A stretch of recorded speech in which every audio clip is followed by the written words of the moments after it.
Hello everyone, welcome to true IAS. Subordinate course वाला जो हमारा चैप्टर है उसको कंटिन्यू करते हैं। हम लोगों ने लोक अदालत का पूरा जो टॉपिक है वो प्रीवियस लेक्चर तक कंप्लीट कर लिया था। इस लेक्चर में हम लोग बात करेंगे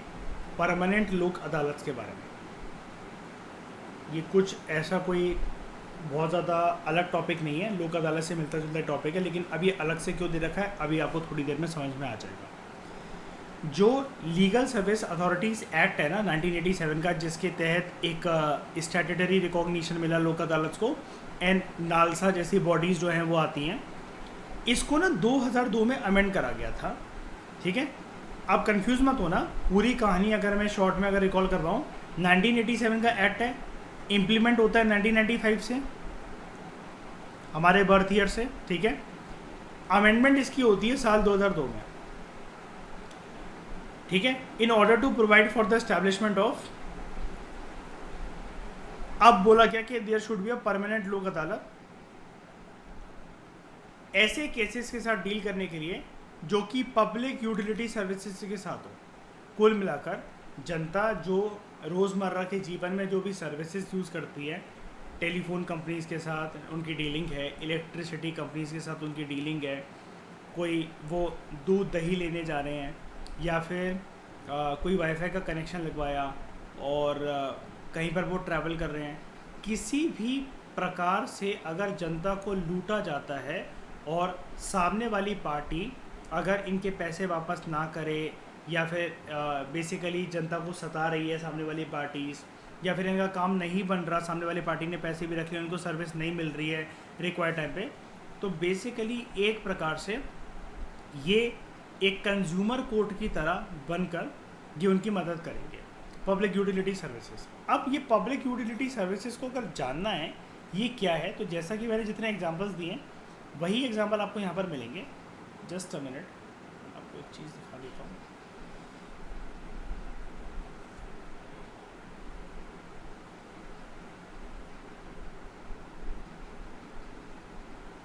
यहाँ पर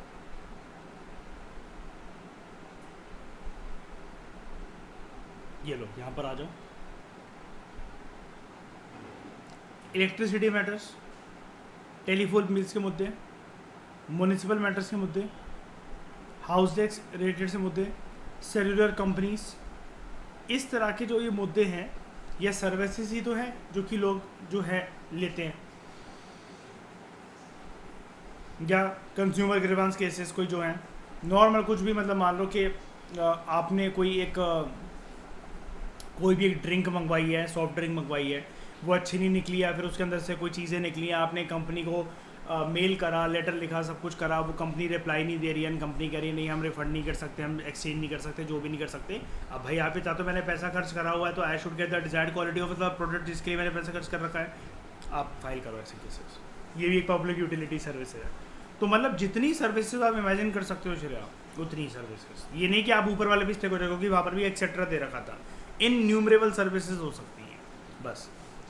अब इसको परमानेंट लोक अदालत वैसे अगर नहीं भी बोला जाता ना, तब भी ये बात क्लियर थी कि भाई हाँ, रोज़मर्रा के जीवन में लोक अदालत का बेसिकली पर्पस ही यही था कि लोग छोटे छोटे पेट इशूज़ के लिए जुडिशरी ना जाएं। ठीक है, नॉनसेंस चीज़ें, रीजंस। बस आपको पता है क्या लिखना है, अगर ये क्वेश्चन आए तो आपको कोई सारा डिफ्रेंशिएट कैसे करना है, भाई आपको ये चीज़ लिखना ज़रूरी है। 2002 में इसका अमेंडमेंट होता है इस लीगल सर्विस अथॉरिटीज एक्ट का 1987 में, और लोक अदालत का नेचर बन जाता है परमानेंट लोक अदालत का। ठीक है, क्लैपिंग करो। जो रीजंस हैं for the establishment of permanent Lok अदालत वो क्या है? लीगल सर्विसेज अथॉरिटीज एक्ट जो है वो 1987 में जो आया था, इसको इसलिए एनेक्ट करा गया था ताकि हम लोग लीगल सर्विसेज अथॉरिटीज़ को बनाएं। अब यहाँ पर अथॉरिटीज़ कैसे बोला जा रहा है आपको पता है, नेशनल लेवल पे नालसा होता है, फिर स्टेट लेवल पे होती है, फिर डिस्ट्रिक्ट लेवल पे होती है, फिर एक तालुक लेवल पर होती है ना, ताकि एक फ्री और कॉम्पिटेंट लीगल सर्विसेज जो है वो weaker section of the society को दिए जाएं, इन ऑर्डर टू इंश्योर कि उनके पास भी अपॉर्चुनिटीज़ हो, फेयर अपॉर्चुनिटीज़ हो, कि उनको इंसाफ मिले, उनको न्याय मिले, एंड कोई भी सिटीजन जो है वो इस चीज़ से वंचित ना रह जाए, उसको डिनाई ना कर दिया जाए कि because you have economic disability या अदर डिसेबिलिटी, यानी कि तुम्हारे पास पैसा नहीं है केस लड़ने का, कोर्ट जाने का, तो तुम्हें इंसाफ नहीं मिलेगा, जो तुम्हारे साथ अत्याचार हुआ है उसको तुम सहन करके रखो। इस प्रकार की नाइंसाफ़ी ना हो और न्याय के रास्ते से किसी को वंचित ना रखा जाए,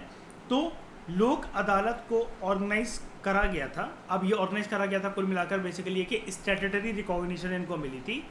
इन ऑर्डर टू इंश्योर कि जो लीगल सिस्टम है उसका देश में ऑपरेशन कुछ इस प्रकार से होना चाहिए कि जो लोग जुडिशरी को अप्रोच नहीं कर सकते, क्योंकि देखो नॉर्मल जुडिशरी में जाने का मतलब है श्री अगर आप सेशंस कोर्ट से भी शुरुआत करते हो बिल्कुल बेसिक नीचे से, ठीक है, तब भी आपको वकील हायर करने के लिए पैसे देने पड़ेंगे। एंड वकील और आपकी बात जो होती है वो 1 to 1 होती है, वो कोर्ट रूम के बाहर होती है कि कितना केसेस कितना बनेगा, टोटल कितना लग सकता है, और हर तारीख पे आपको उसको पैसे देने पड़ेंगे फिर, ठीक है। आपको इंसाफ मिलेगा भी 1 साल के अंदर के 7 साल के अंदर, ऐसे कोई भी गारंटी नहीं है। तो तब तक गरीब इंसान क्या क्या कोर्ट के चक्कर काटता रहेगा, बताओ। Weaker section of the society क्या वो चक्कर काटती रहेंगी तब तक? तो यार मतलब सोच के देख लो, जैसे हमने पढ़ा था कि पूरा और वीकर सेक्शंस बेसिकली क्या डेफिनेशंस के अंदर आते हैं। अब आप जैसे इन्हीं की बात कर लो, अगर नॉर्मल जुडिशल रास्ते अगर जाना है तो आप अगर जैसे इनको देखो, यहाँ पर आओ, इनमें से सारे लोग जा सकते हैं, मैंने मान लिया। यार एक बार बताओ, ये बच्चे कैसे जाएंगे? Me not got do so. कोई औरत अगर विधवा है तो वो कैसे जाए, कैसे लड़े वो अपना केस इतने सालों तक? जो ये विक्टिम्स हैं ट्रैफिकिंग इन ह्यूमन बींग्स, ये कितने डरे हुए हैं ऑलरेडी, और जब इनको ये पता लगे कि इंसाफ नहीं मिल रहा 5-6 साल तक, तो क्या ही होगा। और इसलिए तो मैं हमेशा कहता हूँ justice delayed is justice denied. यार मैं आपका काम डिले करते जा रहा हूँ, ठीक है, कल कर लेंगे, परसों कर लेंगे, ऐसा कर लेंगे, मैं कल दे दूंगा, परसों दे दूंगा। यार तो वो भी एक चीज़ से मतलब यही है ना कि आपका मन भी कहेगा भाई मना ही कर दो, इससे बढ़िया तो जब नहीं करना इतना क्यों लटका रहे हो इस काम को, मैं कहीं और से देख लूँ। तो यहाँ पर लेकिन ये कहीं और से देखने वाली बात नहीं है भाई, यहाँ पर जो है लोगों का जो इंसाफ मिल सकता है इस देश के अंदर, इस लोकतांत्रिक व्यवस्था के अंदर, उससे विश्वास उठ जाएगा लोगों का, है कि नहीं? ठीक है, तो the operation of the legal system जो है बेसिकली वो कुछ इस प्रकार से होना चाहिए कि वो इक्वल अपॉर्चुनिटी सबको प्रोवाइड करे। जो मर्सिडीज से अगर उतर रहे हैं, जिनकी दम है सुप्रीम कोर्ट, हाई कोर्ट में केसेस लड़ने की, तो यहाँ पर बेसिकली क्या है कि इंसाफ के रास्ते पर ये भी आ सके, बिल्कुल बेसिक लेवल से अगर इंसाफ मांग सके, स्पेशली अगर रोज़मर्रा के जीवन में इनको ऐसा लगता है कि इनके साथ नाइंसाफ़ी हुई है, पब्लिक यूटिलिटी सर्विसेज जिसके लिए उन्होंने पैसा खर्च करा है वो तक इनको ठीक से नहीं मिल रही और हमें पता नहीं कौन है इंसाफ दिलवाने वाला, तो यहाँ पर ये चीज़ें हो सकती हैं। ठीक है, उसके बाद जो सिस्टम है लोक अदालत का, ये एक इनोवेटिव मैकेनिज्म है ऑल्टरनेटिव डिस्प्यूट रेजोल्यूशन का। इससे बोले चैप्टर का नाम यही रख दे, है श्रेया, 100 बार एक ही बात। ये काफ़ी इफेक्टिव प्रूव हुआ है for resolving disputes. Court room के बाहर, मतलब नॉर्मल जुडिशरी के बाहर, अगर आपको कंसिलिएशन करना है, सामने वाले पार्टी के साथ बैठ के आपसी सहमति से बात करनी है, एंड आपको पता है ना both parties here are in, मैंने बताया था, win win situation, there is no winner और लूजर। ठीक है, उसके बाद एक मेजर ड्रॉबैक जो है ये एग्जिस्टिंग सिस्टम ऑफ स्कीम का, ये लोक अदालत जो ऑर्गेनाइज होती है जिस तरीके से इस एक्ट के अंतर्गत legal service authorities act of 1987, वो ये है कि लोक अदालत का जो सिस्टम है it is mainly based on compromise और सेटलमेंट बिटवीन द पार्टीज। अभी हम देखते हैं कि ये ड्रॉबैक कैसे है। अगर पार्टीज किसी भी प्रकार से सेटलमेंट या कॉम्प्रोमाइज में नहीं आती हैं तो केस जो है it is either return to the court of law. आपके दिमाग में एक बात आई होगी ना, सुन के आपको थोड़ा सा अजीब लग रहा होगा, अभी तक जो हम डिस्कशन कर रहे थे ना उसमें एक लाइन आ रही थी, तो आपका दिमाग एक पक्का, अगर आप ध्यान से सुन रहे हो तो एक दिमाग एक चीज़ बोल रहा होगा, यार ये क्या बात है यार कि इसके डिसीजन बाइंडिंग और हम यार उधर नहीं जा सकते, हायर कोर्ट नहीं जा सकते, हम तो फंस के रह गए। पता है एक अच्छी बात होती है इसकी, अगर मैं मान गया हूँ, हम दोनों कोई केस लड़ रहे हैं, हम दोनों बैठे हुए हैं, मैं मान गया हूँ ठीक है श्रेया जी मैं आपका ये वाला काम कर दूंगा, लेकिन आप बोल रहे हो मुझे बात ही नहीं करनी है।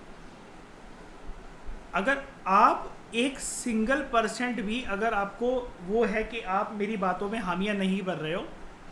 तो ये वो तो है नहीं कि चाय पे चर्चा तो हो नहीं रही कि बैठे बैठे मैंने आपको मना लिया, गुदगुदी कर दी मैंने आपको और आप मान गए, मतलब वो करके, है ना। या जो जज बैठा हुआ है उसने आपको कहा कि मैडम स्माइल और मान जाओ, कोई बात नहीं, इतनी से छोटी सी तो बात है। अगर आपको 1% भी शंका है, जज आपसे पूछेगा मैडम आप नहीं करना चाहते हैं यहाँ पर सेटल केस, आपने बोला बिल्कुल नहीं, ओके मैं तो मान गया था, लेकिन फिर भी अब मेरी बात की कोई वैल्यू नहीं रह गई, हम दोनों का केस अब सिविल कोर्ट नॉर्मल जुडिशरी जो है वो वहाँ पर पहुँच जाएगा।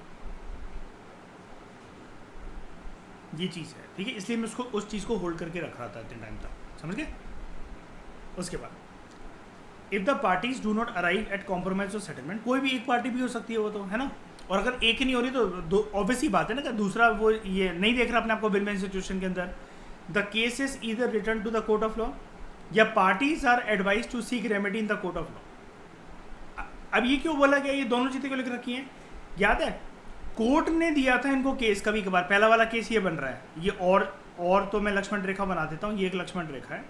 यहाँ से पहले 2 केसेस बन रहे हैं, एक को हम लोग मार्क करते हैं ब्लू कलर से, यहाँ पर देखो case is either return to the court of law, यानी कि जुडिशरी ने जो केस दिया था ना कि हम ऑलरेडी बर्डेंड है तुम देख लो, लोक अदालत बोलेगी सर जी दोनों डी टैग नंबर के, कुछ भी नहीं हो सका, आप ही संभालो, ठीक है। अब अगर फ्रेश है, हम लोग आई लोक अदालत के पास हैं, तो पार्टीज आर एडवाइस के भाई साहब आप एक काम करो, आपका डाइवोर्स केस हमसे सॉल्व ना हो पाएगा, आप कोर्ट ही जाओ, हमारी वकालत आपकी तूतू मैमे के चक्कर में बहुत वीक पड़ रही है, आपके चक्कर में हम कॉन्स्टिट्यूशन भूल जाएंगे, ठीक है, तो आप कोर्ट चले जाओ, दोनों से केस है। यानी कि यहाँ पर सिचुएशन जो बन रही है already case was there,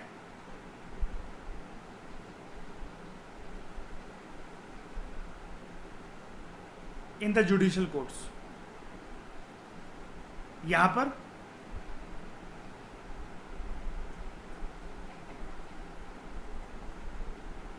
fresh case, समझ में आया। अब इसकी वजह से क्या होता है, अननेसेसरी डिले हो जाता है कभी कभार न्याय देने में दोनों पार्टीज को। अगर लोक अदालत को ऐसी पावर दे दी जाती या दे दी जाए to decide the cases on merits in case parties fail to arrive at a compromise, अगर पार्टी नहीं आ पा रही दोनों कॉम्प्रोमाइज की सिचुएशन पे या सेटलमेंट की सिचुएशन पे, और लोक अदालत को ये पावर दे दी जाए कि वो डिसाइड कर सके कि किसका क्या करना है, और तो यहाँ पर एक सॉल्यूशन भी आपको दिया गया, तो इस प्रॉब्लम को टैकल करा जा सकता है। यानी कि लोक अदालत खुद से जजमेंट देते, लेकिन बात वही है ना, ये लिखना आसान है, ये चीज़ ठीक नहीं है कि जो लोग, यानी कि यहाँ पर तो जो उस जज को ठीक लग रहा है कि नहीं यार सामने वाली पार्टी मान तो रही है, श्रेया जी आप क्यों नहीं मान रहे हो, फिर आप क्या लगी मूड स्विंग चल रहे हैं, तो आपके जजमेंट दे दिया कि हाँ भाई ऐसा ऐसा करके सेटल कर दो, तो और ऊपर से फिर ये बाइंडिंग होता है, तो फिर आपको इंसाफ कहाँ मिला। तो ये वाला पॉइंट लिखना ना कि अगर लोक अदालत को पावर दे दी जाए तो decide the cases on the merits, ठीक है, कि लोक अदालत को जैसा ठीक लगे, जो भी वो जाने कि जजमेंट किसका स्ट्रॉन्ग है, किसकी आर्ग्यूमेंट स्ट्रॉन्ग है, नहीं यार ये चीज़ ठीक नहीं है। ये ऊपर वाली भले थोड़ा सा डिले, एक सेकंड, ऊपर वाला भले थोड़ा सा डिले है लेकिन ये फिर भी ठीक है, क्योंकि जब एक भी पार्टी नाखुश है कम से कम we have a window to go to the judiciary. भाई आपको 1% भी वो है तो आप नहीं चाहते, सर जी नहीं चाहिए मुझे, आप ये क्यों कर रहे हो, कि मतलब मैं आपको क्या मैं गलत लग रही हूँ क्या, मतलब आप उससे बोलोगे लोक अदालत आपको क्या मैं गलत लग रही हूँ क्या, मतलब आप मेरा कंसर्न नहीं समझोगे, मतलब उन्होंने आपको आर्ग्यूमेंट्स दे दिए और वो कर दिया, आपको इंप्रेस कर दिया बोल बोल कर, तो आप तो मेरे खिलाफ चढ़ बैठ रहे हो, और आप तो कह रहे हो मेरा डिसीजन भी बाइंडिंग है, वो है, मैं तो फंस कर रहेगी ना, मुझे कहाँ से जुडिशरी से मेरा तो भरोसा उठ गया आज के बाद, समझ रहे हो। ये चीज़ ना हो ना, इसलिए ये सॉल्यूशन लिखना गलत ही है वैसे तो। हाँ ये कह दो कि हाँ कि लोक अदालत जो है वो एक केस को डिसाइड कर सकता है, लेकिन फिर एक विंडो भी ओपन कर दो, और ऐसा बोल दो, देखो यहाँ पर अगर मैं होता ना, मैं पता क्या लिखता कि एक विंडो ओपन कर दो कि 6 महीने के अंतर्गत अगर पार्टीज को फिर से अगर कोई दिक्कत लगती है तो वो जा सकते हैं जुडिशियल रास्ते पे, लॉ कोर्ट्स में, ठीक है। 6 महीने तक अगर कोई दिक्कत ना लगे फिर वो बाइंडिंग ऑटोमेटिकली हो जाएगा फिर वो, ऐसा करके कुछ बना दो सॉल्यूशन, है ना। हाँ आप कुछ पूछ रहे थे इसका, बताओ।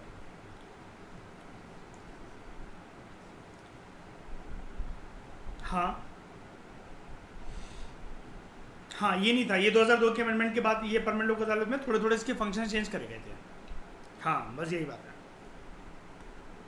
तभी तो मैं कहता कि मैंने होल्ड करके रखा हुआ था, वरना आप कंफ्यूज हो जाते कि पुरानी लोक अदालत कैसे और नहीं कैसे। अब देखो आपने इतने ध्यान से सुना, इसको ऑटोमेटिकली दिमाग के अंदर क्लिक हो गया कि नहीं हो गया कि ये कुछ तो थोड़ा सा अलग लग रहा है, थोड़ा सा हायर लेवल का लग रहा है ना। उसके बाद फर्दर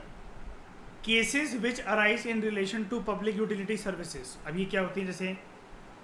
MTNL वालों से आपको कंप्लेंट है, ठीक है, दिल्ली विद्युत बोर्ड, अब तो नहीं चलता, अब तो BSES चलता है, इलेक्ट्रिसिटी बिल उसी नाम से आते हैं दिल्ली में, ठीक है। ये पहले ना दिल्ली का बिजली विभाग था सरकारी। It needs to be settled urgently, ताकि लोगों को न्याय मिले without delay even at pre litigation stage, ठीक है। And most of the petty cases जो कि रेगुलर कोर्ट्स में जाने का कोई उनका जो फ़ायदा नहीं है, वो प्री लिटिगेशन की स्टेज में ही सेटल हो जाते हैं बिकॉज ऑफ लोक अदालत। इसकी वजह से कोर्ट को भी एक सहूलियत मिलती है कि उनका वर्कलोड जो होता है वो कम हो जाता है, एंड कोर्ट भी खुश, लिटिगेटिंग पार्टीज भी खुश, एंड कुल मिलाकर there is a dispensation of element of justice which is there, ठीक है। उसके बाद ये सारी जो प्रक्रिया हो रही थी, तो 1987 का जो लीगल सर्विसेज अथॉरिटीज़ एक्ट 1987 है, इसको अमेंड करा गया ताकि परमानेंट लोक अदालत को सेटअप करा जा सके for providing compulsory free litigative mechanism. Free litigative mechanism का मतलब क्या है, आप कोर्ट जा रहे थे, है ना, उससे जाने से पहले ही हो गया आपका यहाँ पर मैटर सॉल्व, ताकि आप कंसिलिएशन कर सको, सेटलमेंट कर सको अपने केसेस को in relation to public utility services, ठीक है। अब परमानेंट लोक अदालत के फीचर्स क्या है। नंबर 1 देखना आप इसको ध्यान से, ये आपको नई चीज़ देखने को मिलेगी। परमानेंट लोक अदालत के अंदर एक तो होगा श्रेया चेयरमैन। अब चेयरमैन कौन होगा, हु इज या हैज़ बीन, दो टर्म देखो, इज या हैज़ बीन, अभी हो या रह चुका हो, क्या डिस्ट्रिक्ट जज हो या रह चुका हो, या एडिशनल डिस्ट्रिक्ट जज हो या रह चुका हो, या फिर किसी जुडिशियल ऑफिस जो है इसने होल्ड करा हो which is higher in rank than that of the district जज, ठीक है, समझ गए। मैं फिर से बता रहा हूं, परमानेंट लोक अदालत के अंदर एक चेयरमैन होता है। सबसे पहले आपको चेयरमैन की क्वालिफिकेशन बताई जा रही है, वो या तो अभी हो जो हम बोलने जा रहे हैं, या पहले कभी रह चुका हो। नंबर 1 डिस्ट्रिक्ट जज, ये नहीं है तो कोई बात नहीं, वो एडिशनल डिस्ट्रिक्ट जज हो या रह चुका हो। ये भी नहीं है तो एक ऐसा जुडिशियल ऑफिस उसने कभी कभार कहीं होल्ड कर रखा हो which is higher in rank than that of the district जज। अब ऐसा कौन सा जुडिशियल ऑफिस ये काइंड ऑफ होता है कि जो कि डिस्ट्रिक्ट जज से ऊपर हो। ये ऐसा हो सकता है कि एडवोकेट हो वो सुप्रीम कोर्ट के अंदर, राइट, ये भी तो हो सकता है। सुप्रीम कोर्ट का जो एडवोकेट है वो तो डिस्ट्रिक्ट जज से यार बड़ा ही है ना, ये भी हाई कोर्ट का भी। हाँ अब देखो, एक तो चेयरमैन था, अब मैं इसको मार्क करता हूँ ब्लू कलर से। हम लोग पहले देख रहे थे कि मेंबर्स कौन कौन है। एक तो चेयरमैन, और एक चेयरमैन की 3 क्वालिफिकेशंस, उसके बाद 2 अदर पर्सन्स, यानी कि टोटल कितने हो गए, chairman plus 2 other persons, 3 members, ठीक है।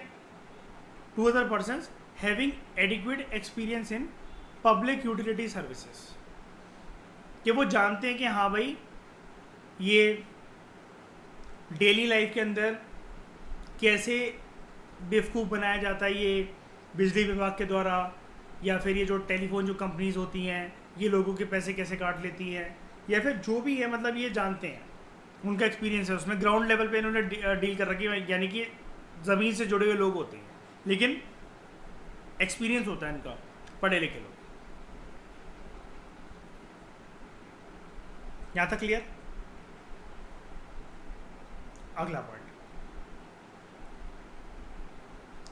परमानेंट लोक अदालत shall exercise their power and range of power and functions in respect of one or more public utility services। एक से ज़्यादा को भी देख सकते हैं वो, क्यों नहीं देखेंगे भाई? एक पर्सन को सिर्फ एक ग्रीवांस थोड़ी ना हो सकता है, 3-4 कंप्लेंट लेकर भी तो आ सकता है कि सर चीज़ ठीक ही नहीं चल रहा है, देखो कल बस वाले ने ऐसा करा, फिर इंटरनेट वाला ऐसा, उसके बाद बिजली विभाग ऐसा, ट्रांसपोर्ट सर्विसेज ऑफ पैसेंजर्स और goods by air road water, आपको कोई शिकायत है, जैसे अक्सर एक वीडियोस आती हैं श्रेया, और आप भी प्रेफर नहीं करते होगे, ये जो एयर इंडिया की फ्लाइट की वो होती है कि भाई लाइट नहीं है वहाँ पे लोग पंखे वो कर रहे हैं, अखबार कर रहे हैं, कभी कभार ऑक्सीजन की कमी हो रही है वहाँ पर अंदर लोगों को, है ना, या अच्छे से वो सिस्टम काम नहीं कर रहा हो, लोग मतलब लड़ रहे हैं उनसे, और एयर होस्टेस वगैरह अच्छे से जवाब नहीं दे रहे हैं, तो यहाँ पर जाकर, अब तो चलो वीडियो वायरल होती है तब एक्शन लिया जाता है, लेकिन जिसको नॉर्मल प्रोसीजर पता हो कि अगर वो वीडियो नहीं भी है, वहाँ पर कुछ भी नहीं है, तो आपको एयरवेज की कोई दिक्कत है, कोई रोड ट्रांसपोर्टेशन की ओला उबर वगैरह आपने कुछ करी थी, या आप कभी कहीं शिरडी गए थे, रोहतांग गए थे, कुल्लू मनाली गए थे, आपने कोई नॉर्मल गाड़ी करी थी ट्रैवल एजेंसी वालों की, और शिप्स या फिर बोट वगैरह से आपने ट्रैवल करा, ऐसी कोई भी दिक्कत है यहाँ पर आप लेकर आ सकते हो। Postal services, telegraph services, telephone services, supply of power light water to the public, ठीक है, public sanitation services in hospitals, dispensaries, insurance service, इन सब की कंप्लेंट करी जा सकती है, and this list is endless, ठीक है।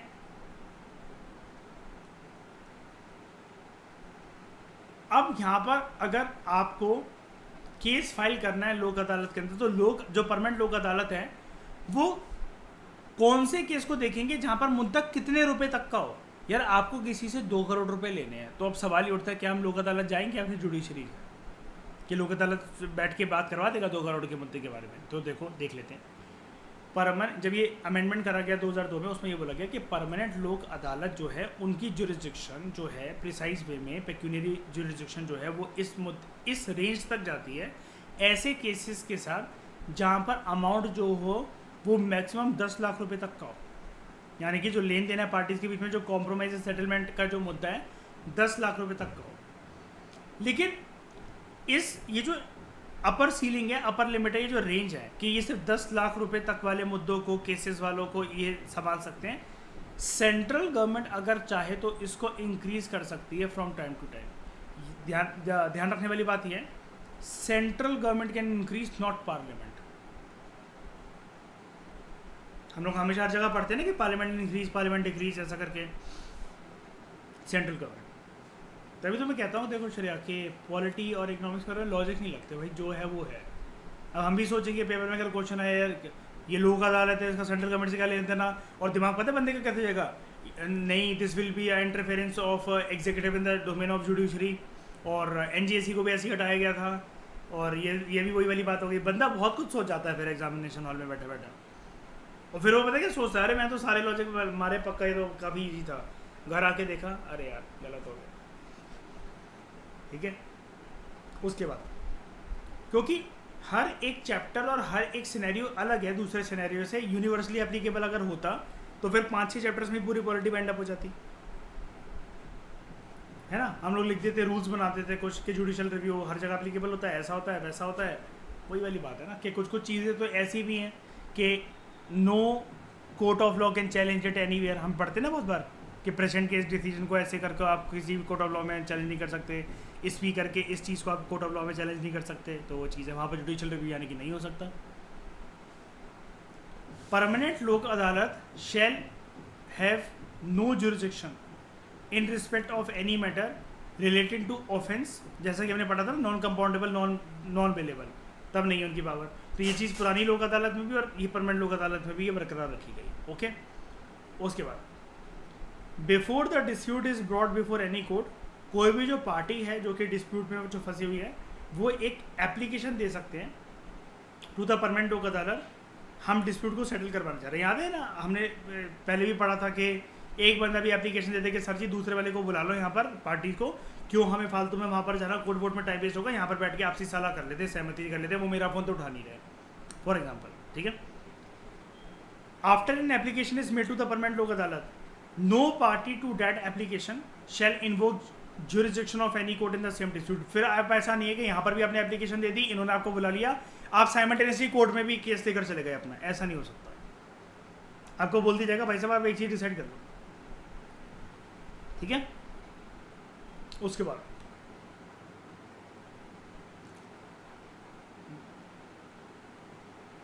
नॉन बेलेबल ऑफेंसेस, वही मर्डर वगैरह वैसे कहते हैं, ऐसे हाई लेवल के केसेस नहीं देखता ये, या जहां पर आपका जो मुद्दा हो वो 4-5 करोड़ का हो, ऐसा हो, ये मुद्दे नहीं देखेगा ये, ठीक है। उसके बाद जहां पर अगर ये लगेगा परमानेंट लोक अदालत को कि there exist an elements of settlement जो कि दोनों पार्टीज को एक्सेप्टेबल हो जाएगा, तो ऐसे टर्म्स बना देगा लोक अदालत, वो बना सकता है, बना सकता है, इट शेल फॉर्मुलेट, ठीक है, इट मस्ट नहीं लिखा हो, it shall formulate terms of a possible settlement, और दोनों पार्टीज को सबमिट कर देगा कि आप लोग इसको ध्यान से पढ़ लो, मेरी राय अगर मानो तो आप ना इस एग्रीमेंट पर दोनों राजी हो जाओ, और अगर आपकी आपसी सहमति है कि जो हम सोच रहे हैं आपके लिए, दोनों पार्टीज के लिए जो बेस्ट है, तो आप बोल दो हम एक अवार्ड, एक जजमेंट पास कर देते हैं। यानी कि देख रहे हो कि हेल्पिंग हैंड बढ़ाना, जैसे मैंने मान लो 2 लोग भिड़ रहे हैं, तो मैंने बोला कि देखो यार तुम्हारी बात भी ठीक है, तुम्हारी बात भी ठीक है, मेरी अगर राय मानूं तो ऐसा ऐसा ये आपसी समझौता कर लो, ये बेस्ट है आपके लिए भी, इसके लिए भी, ठीक है। अगर in case parties to the dispute fail to reach an agreement, तो परमानेंट लोक अदालत जो है it shall decide the dispute on its merits. अब देख रहे हो ये पुरानी लोक अदालत भी ये नहीं था, ये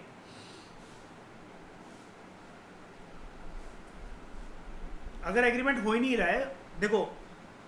decide the dispute on its merits मतलब ये परमानेंट लोक अदालत डिसाइड करेगा कि यार देखो भेजना है या फिर मतलब कहाँ पर कोर्ट के अंदर भेजना है इस चीज़ को कि नहीं भेजना है,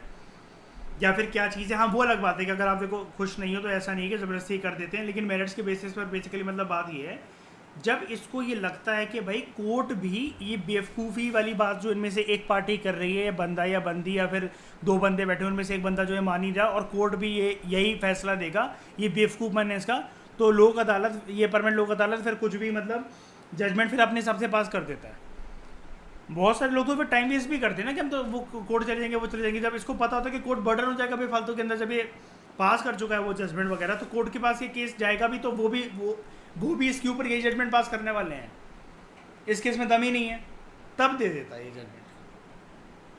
क्योंकि अल्टीमेटली तो ये इंटीग्रेटेड जुडिशरी का पार्ट है ना पूरा का पूरा, हमें तो टाइम बचाना है ना, और जो केसेस का बैकलॉग चल रहा है उसको खत्म करना है।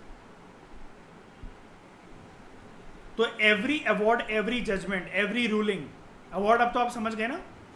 ठीक है, वेरी गुड, हाँ यही बता रहा हूँ, हाँ यही बता रहा हूँ, लेकिन इसमें भी एक कैविएट है, there is a caveat, there is a किंतु परंतु, डैट अगर एक पर्सन भी पार्टी खुश नहीं है तो फिर आप मतलब जा सकते हो कि ऐसा नहीं है कि मतलब क्या कहते हैं आप बंद किए रह गए यहाँ पर, लेकिन जब इसको ये लगता है कि यार एक पार्टी तो बेवकूफ़ बनकर बैठी हुई है, मतलब बिल्कुल टाइम वेस्ट करवाने के लिए आया है एक पर्सन, तो तब ये अपने पे आ जाते हैं फिर ये कि हाँ जी अब ये लॉक कर दिया हमने ये चीज़, अब तुम लोग नहीं जा सकते हो कोर्ट वगैरह। हाँ वो कह के मैं तो ना ऊपर हाँ सही बोला, सीसीटीवी में कोई चोरी करते हुए पकड़ा, वो कहे मैं तो ना सिविल कोर्ट जाऊँगा, मैं तो डिस्ट्रिक्ट कोर्ट जाऊँगा, मैं तो सेशन कोर्ट जाऊँगा, ठीक है, वो कोई बात नहीं, उसको भी लगता है भाई तेरा वीडियो क्लिपिंग फुटेज है, टाइम वेस्ट करने की जरूरत नहीं है बकवास करने की, या फिर यार आपने ट्रांजेक्शंस करी किसी को, कुछ सामने वाला पर्सन डिनाई कर रहा है, अब आप कहोगे नहीं मैं तो खुश नहीं हूँ उसकी जजमेंट से, वो पर्सन जो कह रहा है कि नहीं मैं तो कोर्ट में जाऊँगा शरिया जी के खिलाफ और ऐसा ऐसा करने, तो आप वो परमानेंट लोक अदालत कहेगा बेवकूफ़, ये तेरा पूरा रिकॉर्ड है, कोर्ट भी कोई इससे जजमेंट वो नहीं देने वाला, और पता चला पेनल्टी भी लगा दी है और आपको मुआवजा भी बहुत अच्छा मिलता है। यहाँ पर बेसिकली क्या होता है, जैसे मतलब मान लो अगर आप एक सेलफोन कंपनी के खिलाफ अगर जैसे केस करो ना अगर आपने, तो यहाँ पर कंज्यूमर इज द किंग, ठीक है। आपको पता चला कि एक्स्ट्रा फ़ोन मिल जाए, 6 महीने के लिए कोई सर्विस फ्री मिल जाए, मतलब ऐसे करके बांध दिया जाता है क्योंकि कंपनी को धमकी दी जाती है और operation will be shut down, ठीक है। Every award made by the permanent Lok अदालत shall be final and binding on all the parties and it shall be by a majority of the persons constituting the permanent लोक अदालत। जितने लोग भी बैठे हुए, मतलब जहाँ पर सामने वालों की बात हो रही है कि जितने लोग भी हैं, एंड लोक अदालत के अंदर जो मेजॉरिटी ऑफ द पर्सन्स होते हैं, हमें कोई टेंशन लेने वाली बात नहीं, हम देख चुके हैं चेयरमैन होते हैं और 2 अदर पर्सन्स होते हैं जिनके पास एडिक्वेट एक्सपीरियंस होता है इन पब्लिक यूटिलिटी सर्विसेज में, ठीक है। एंड परमानेंट लोक अदालत का भी जो डिसीजन होता है it shall be final and binding on all the parties, ठीक है। और एक और बात, हाँ ये वाली बात भी याद रखना, ये लिखा है ना it shall be by majority of the person. Majority of the person यानी कि यहाँ पर कम से कम जो, अगर मान लो कि 3 मेंबर बॉडी है तो एटलीस्ट 2 तो दें डिसीजन, ठीक है। सिर्फ चेयरमैन अकेला या फिर 2 जो दूसरे पर्सनस हैं वो सिर्फ ना दें, ठीक है, जो कि लोक अदालत को कॉन्स्टिट्यूट करते हैं। इसके और इसकी कॉन्स्टिट्यूशन कितने मेंबर्स के जो भी हमारे सामने दिख रहे हैं, 3 मेंबर। इस डिस्कशन में फिलहाल इतना ही। Thank you very much for discussion.